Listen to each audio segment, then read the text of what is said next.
Hello friends, हमारे YouTube channel जी study में आप सभी का स्वागत है। आज हम आप सभी को न्यू एजुकेशन पॉलिसी 2020 के बारे में बताएंगे। मीन्स नई शिक्षा नीति जो अभी हाल ही में परिवर्तित की गई है उसके बारे में हम इस वीडियो के माध्यम से आपको बताएंगे। तो चलिए वीडियो स्टार्ट करते हैं। पहले तो हम आपको बता दें कि ये नई शिक्षा नीति की महत्वपूर्ण बातें क्या हैं जिसमें यह चेंजेस किया गया है। फ्रेंड्स, आप सभी को पता ही होगा कि पहले अंग्रेज अपने भारत पर निवास करते थे, तो उन्होंने अपनी शिक्षा नीति मीन्स अंग्रेजी माध्यम से अपनी शिक्षा नीति जारी की थी।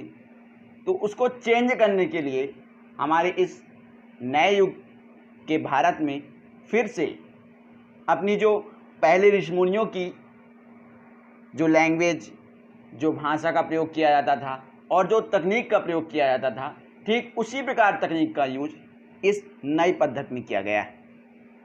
जैसे कि पहले ऋषिमुनि करते थे, स्टूडेंट या अपने शिष्यों को छोड़ देते थे कि जिसकी जिसमें रुचि हो उसमें उसको निपुण करते थे। कोई धनुर्विद्या में है, कोई गदा में है, कोई किसी में है, तो उसमें उसको निपुण करते थे। ठीक इसी प्रकार हाल ही में इस नई शिक्षा नीति को चेंज किया गया है कि आप जिस भी सब्जेक्ट में अपनी रुचि रखना चाहते हैं, कोई भी सब्जेक्ट हो, खेल हो, कुछ भी हो, तो उसमें आपको ज़्यादा प्राथमिकता दी जाएगी। जिस सब्जेक्ट को आप चूज करना चाहते हैं उस सब्जेक्ट को आपको बताया जाएगा। केवल उसी सब्जेक्ट के बारे में आपको बताया जाएगा। इसका मुख्य उद्देश्य शिक्षा और सीखने पर ध्यान केंद्रित करता है और भारत को एक वैश्विक ज्ञान महाशक्ति बनाने के लिए यह महत्वपूर्ण अहम भूमिका है। तो फ्रेंड्स, इस तरह से इस नई शिक्षा नीति को हमारे इस प्रकार से महत्वपूर्ण बातें बताई गई हैं जिसमें कि न्यू एजुकेशन पॉलिसी 2020 के बारे में बताया गया है। जैसे कि यहाँ पर दिया हुआ है कि NEP न्यू एजुकेशन पॉलिसी 2020 का उद्देश्य जो है 2035 तक व्यावसायिक शिक्षक सहित उच्च शिक्षा में सकल नामांकन अनुपात जो है 26.3% से बढ़ाकर 50% करना है और जिसकी उच्च शिक्षा संस्थानों में बहुविध संस्थान बनना होगा, उनमें से प्रत्येक में 3000 से अधिक छात्र होंगे, है ना। तो इस तरह से जो नई शिक्षा नीति 2020 स्कूली शिक्षा में जो बड़े सुधार किए गए हैं, उन सुधारों को कैसे परिवर्तित किया गया है आपको हम बताते हैं कि अगले दशक में चरणबद्ध तरीके से सभी स्कूलों और उच्च शिक्षा संस्थानों में व्यावसायिक शिक्षा को एकीकृत किया गया है। मीन्स व्यवसाय से रिलेटेड आपको किया गया है। जिस सब्जेक्ट में अभी हमने बताया कि जिस सब्जेक्ट में आपकी रुचि है उसके बारे में इसमें बताया गया है, उसमें आपको ज़्यादा फोर्स किया जाएगा। जैसे कि शिक्षकों और वयस्क शिक्षा के लिए स्कूलों में नई नेशनल सर्कुलर फ्रेमवर्क पेश किया जाएगा और इसमें जो है कि कक्षा 5 तक के सभी छात्रों के लिए केवल और केवल मातृभाषा हिंदी मीन्स जिस स्टेट की जो मातृभाषा है उस मातृभाषा में ज़्यादा केंद्रित किया जाएगा। जैसे कि पहले कहीं कहीं की मातृभाषा इंग्लिश थी तो उसमें केंद्रित किया जाता था, बट अब इंग्लिश को नहीं किया जाएगा। अपनी मातृभाषा हिंदी, जैसे हमारे यहाँ की हिंदी है तो उसमें हिंदी में ज़्यादा केंद्रित किया जाएगा। कौन सी क्लास तक के लिए? कक्षा 5 तक के छात्रों के लिए। और जो रट्टा मीन्स जो रट्टाफिकेशन का काम चल रहा था उसमें से हटाकर उनके ध्यान को दूसरे मीन्स जिसमें उनका ध्यान जाता है उसमें उसके कौशल और क्षमताओं को परीक्षित किया जाएगा और पाठ्यक्रम की संरचना में बड़े बदलाव किए जाएंगे। मीन्स यदि आपको किसी भूगोल, हम कहते हैं यदि 1857 की क्रांति आपको पढ़नी है तो केवल उस बुक में 1857 की क्रांति के बारे में ही दिया रहेगा और उससे रिलेटेड कुछ न रहेगा। हम कहते हैं केवल दो पार्ट्स हो सकते हैं बस, उसके अलावा और कुछ नहीं। 1857 की क्रांति हो गई और एक पार्ट और आप कुछ मान लीजिए, ठीक है, तो उनके अलावा उस बुक में कुछ न रहेगा और उन चीज़ों के बारे में संपूर्ण जानकारी आपको उस बुक में मिल जाएगी।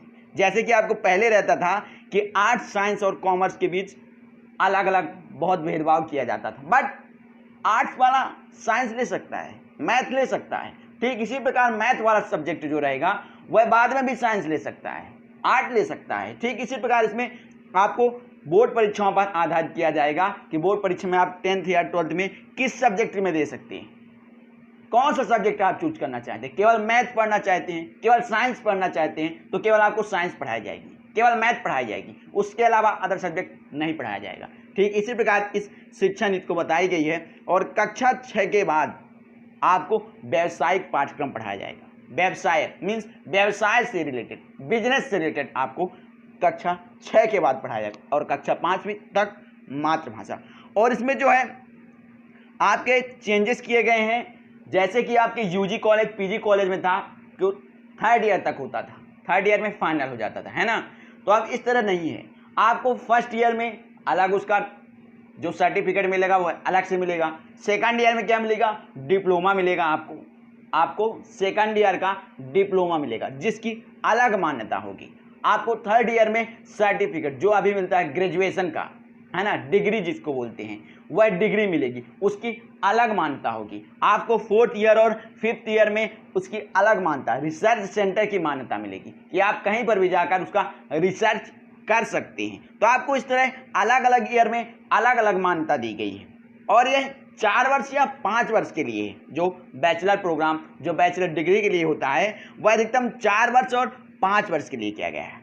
और एमफिल को बंद कर दिया गया है, जो कि एमफिल होता था उसको बंद कर दिया गया है। और एकेडमिक बैंक ऑफ क्रेडिट, जो एक छात्र द्वारा अर्जित शैक्षणिक क्रेडिट को डिजिटल रूप से संग्रहित किया जाएगा, ना कि अब उसको एक राइट नहीं करना पड़ेगा, उसको डिजिटल रूप में आपको संग्रहित करना पड़ेगा। और ज़्यादा से ज़्यादा रिसर्च सेंटरों, टीचिंग इंटेंसिव विश्वविद्यालयों की स्थापना की जाएगी और भारत के परिसर में विदेशी विश्वविद्यालयों की भी स्थापना की जाएगी। ज़्यादा से ज़्यादा क्षेत्रों में विदेशी संस्थान भी खुलेंगे, जिनसे आपको कोई भी सब्जेक्ट में यदि रुचि है तो आप उसका भरपूर नॉलेज ले सकते हैं, जितना चाहे, चाहे वह किसी से भी रिलेटेड हो या किसी भी क्षेत्र से हो, चाहे तो आपका हो शैक्षणिक हो, खेलकूद से हो, प्रतियोगिता से हो या फिर आपका पढ़ाई से हो, आप किसी से भी अपना उसमें भरपूर नॉलेज ले सकते हैं। और नई शिक्षा नीति के तहत स्कूली शिक्षा में बड़ा बदलाव करते हुए 10th + 2 के फॉर्मेट को पूरी तरह से खत्म कर दिया गया है। मीन्स जो 10th + 2 की उपाधि दी जाती थी, मीन्स 12th के बाद तो वह पूरी उपाधि बंद कर दी गई है। अब इसमें आपको कोई झंझट नहीं रहेगा, आप 10th के बाद से कर सकते हैं, 12th के बाद से भी कुछ कर सकते हैं। इसमें आपको कोई बंधक नहीं रहेगा कि आप 12th पास की हों, ठीक है। तो इस तरह आपका 5+3+3+4 के हिसाब से इसका यूज किया गया है। इसका मतलब है कि 3 से 8 वर्ष और 8 से 11 वर्ष और 11 से 14 वर्ष और 14 से 18 वर्ष की उम्र के बच्चों के लिए इसमें विभाजित किया गया है।